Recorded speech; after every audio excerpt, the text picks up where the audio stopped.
যুক্তরাষ্ট্রকে চাপে ফেললেন ডক্টর ইউনূস। বাংলাদেশি পণ্যের ওপর আমেরিকা চাপিয়ে দিয়েছিল ৩৭% শুল্ক।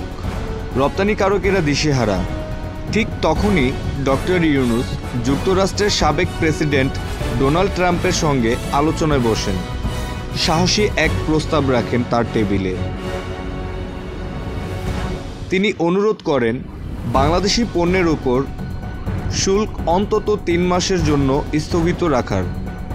যুক্তরাষ্ট্র রাজি হয়, তবে চায় বিনিময়ে কিছু। ডক্টর ইউনূস জানিয়ে দেন বাংলাদেশ আমেরিকা থেকে আরও বেশি এলএনজি, কৃষিপণ্য ও প্রযুক্তি আমদানি করবে।